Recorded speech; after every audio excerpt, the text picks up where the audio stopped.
The technique we're going to cover in this video is a little bit harder, and it doesn't always work, but if you put enough time into it, you can almost at least come away with something. I call this one imagining the future, and while I call it that, it's actually originally an idea that came from a guy named Peter Thiel, who specifically alluded to this in his book called 0 to 1. If you don't know who Peter Thiel is, well, you should just know that he's a billionaire. He's the guy that starred in that movie. He's an investor in the Facebook. He doesn't think you should ever go to college. He hates Gawker way more than you do. Oh, and he also wants to build a libertarian island off the coast of San Francisco. One could say he is outspoken. So in his book, 0 to 1, which is legitimately a very good book, by the way, he came up with a question he likes to ask entrepreneurs to test just to see how creative they are. The question that he asks is, and I am paraphrasing liberally because I haven't read the book in a while, and yes, I know the book is over there on the shelf, but that's over there. The question he likes to ask is, what great business in the future is not being built today? I'll let you actually sit on that and think there for a second.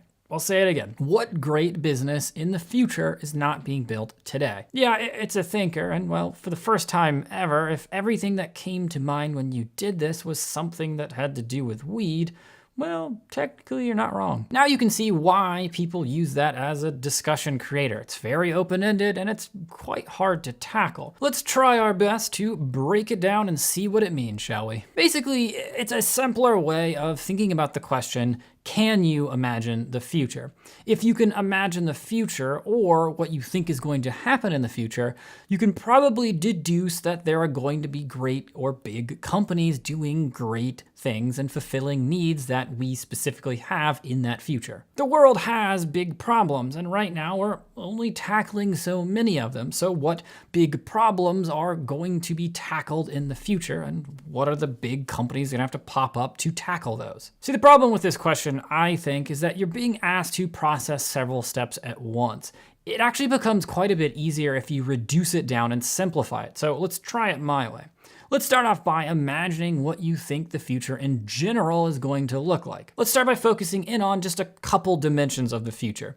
What do you think, let's say, your country will look like in 20 or 30 years from now? Is it going to be paradise, or is it going to look like the Earth in that movie Elysium? Yeah, because no one saw the allegory in that movie. On another dimension, how do you think politics and government will have changed, if at all?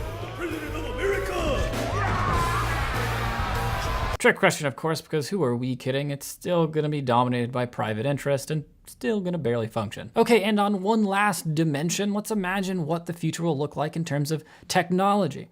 Keep in mind that you can't say contact lens cameras or downloadable brain kung fu because those are mine. Get your own dreams. Now that you've got your head in that space, now the question is, when you see the future, you imagine there are big companies out there doing great things, but which of those is not being built and worked on right now? One of the bigger mental blocks I see people running into is that when they're thinking of worthwhile problems to tackle today, they have a tendency to think about their theoretical business, how it would look like today, crammed into an apartment with bickering co-founders and a dev team that you just can't with right now. You just can't. And under that context, nothing sounds like a good idea. Now instead, try imagining that business idea with a huge successful company behind it that has thousands of employees. It's got its own commercials, it's really well designed, everybody's heard of it, and it's no longer a weird sounding word, it's actually got its own verb. When we assume success and a successful outcome,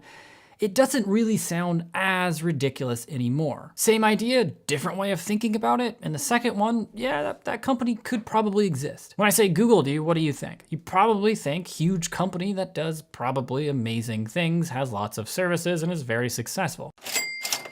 Of course, back in 1999, if I told you what they were doing, you would probably stare at me the same way that an Amish person stares at a cell phone. It's also kind of a trick question because back then they weren't called Google, they were called Backrub. So that's what we're getting at when we do this. We imagine the future. We imagine our needs in the future, and then we imagine roughly what big companies would be servicing those needs. When we imagine them being large and doing lots of things and being well known, it makes it a lot easier to be accepting of the idea that they started with. It also helps if you frame it in your mind as a set of predictions. What are your top 5 predictions for the future?